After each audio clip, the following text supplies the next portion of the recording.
Il n'y a pas très longtemps, j'ai failli tuer ma demi-sœur. Rassure-toi, j'avais une raison. Oh, eh oui, je m'appelle Amanda. Et voici mon histoire. Tout a commencé quand je suis allée au lycée. Nouvel établissement, élèves inconnus autour de moi, nouveaux professeurs, nouvelle classe. La période d'adaptation à ma nouvelle vie a commencé. Et j'étais à la fois surexcitée et angoissée. Il se trouve que j'ai été impolie avec un de mes nouveaux professeurs. Je ne sais pas comment c'est arrivé, je le jure. Je ne l'ai pas entendu me parler, et quand il a fait une sorte de blague, j'ai répondu de manière très grossière. À la fin du cours, je suis allée le voir et je lui ai dit que j'étais désolée, mais il s'est avéré être plutôt étroit d'esprit. Un jour, alors que j'avais oublié un livre dont j'avais besoin pour son cours, il l'a remarqué et bien sûr n'a demandé à personne d'autre que moi de lire un passage à voix haute.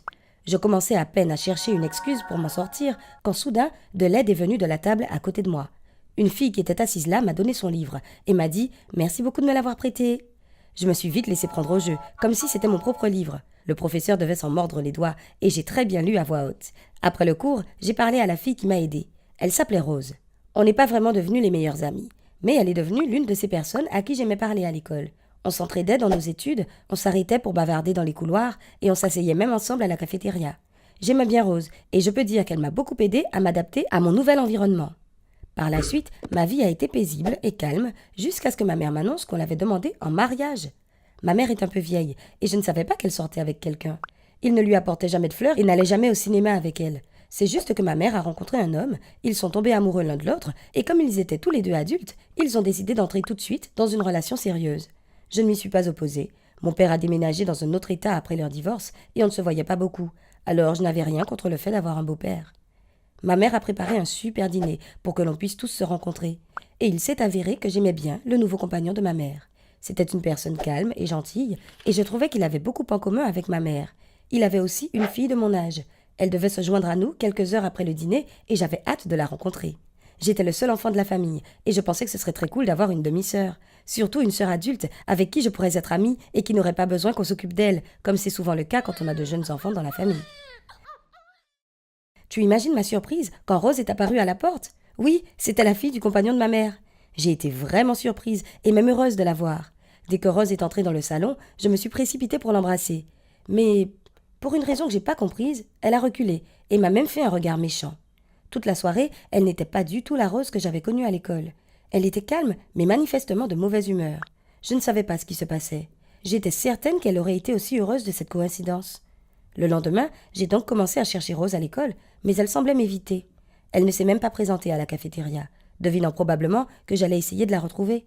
Rose a complètement arrêté de me parler, et bien sûr, je me suis sentie ignorée. Elle n'avait aucune raison de faire ça. Malgré tout, lorsque Rose et son père ont emménagé dans notre maison, j'étais déterminée à établir une bonne relation avec elle, pour le bien de ma mère. Et crois-moi, je faisais tout pour être une gentille fille, mais Rose était odieuse. Pas ouvertement, pour que son père ne puisse rien voir, mais elle était très désagréable avec moi, et encore plus avec ma mère. Elle ne nous a pas parlé, n'a pas dîné avec nous, et en fait, elle quittait à peine sa chambre. Et en plus, Rose a commencé à me provoquer. Par exemple, elle a abîmé mes vêtements 2 fois quand c'était son tour de faire la lessive. La première fois, elle a mélangé mes vêtements blancs avec les couleurs, et a ajouté beaucoup de révélateurs de couleurs, ce qui signifie que je n'avais plus de vêtements blancs.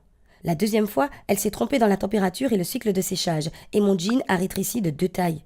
Bien sûr, il s'agissait de petites choses, qui ne valaient même pas la peine d'être mentionnées. Mais avant tout ça, Rose était super sympa. C'était encore pire à l'école. Rose a vraiment essayé de détruire ma réputation.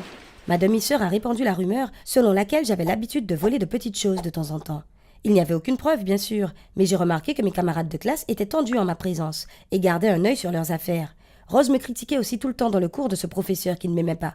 Elle attendait simplement le bon moment où je n'étais pas très attentive en classe et se moquait de moi. La honte. Mais je ne disais rien. J'ai perdu patience lorsque Rose a renversé un plat rempli de spaghettis en sauce sur ma mère, soi-disant par accident. J'ai alors décidé d'arrêter toute tentative d'établir une bonne relation avec elle. Ma mère et mon beau-père ne pouvaient pas faire semblant de ne pas remarquer le comportement de Rose.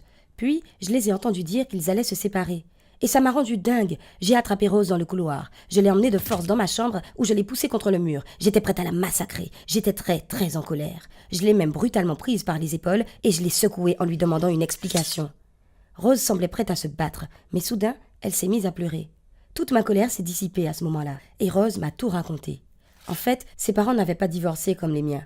La mère de Rose était morte il y a plusieurs années et elle lui manquait beaucoup. Et même si elle a compris que son père ne pouvait pas s'enterrer vivant et passer le reste de sa vie à pleurer sa défunte épouse, l'idée d'une autre femme à ses côtés l'avait anéantie. Elle a essayé de se calmer et m'a dit qu'elle pensait que ça arriverait beaucoup plus tard. Mais quand elle a appris soudainement, comme moi, que son père allait se remarier, elle nous a détestés, ma mère et moi, à partir de ce moment, et n'a rien pu y faire. Elle n'avait trouvé qu'une seule solution, s'éloigner de notre famille. Elle avait une tante dans une autre ville qui vivait seule et qui aurait pu la loger. Mais son père n'acceptait pas de laisser sa petite Rose vivre si loin de lui.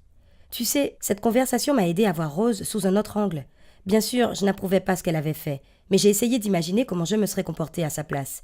Et je ne peux pas dire avec certitude que je n'aurais pas eu les mêmes sentiments. Rose avait peut-être vraiment besoin de déménager pour aller mieux. J'ai parlé à ma mère tout de suite après, et ensemble, nous avons convaincu mon beau-père qu'il devait laisser Rose partir. Et quand Rose est montée dans son taxi pour s'en aller, elle nous a embrassés, ma mère et moi, pour la première fois.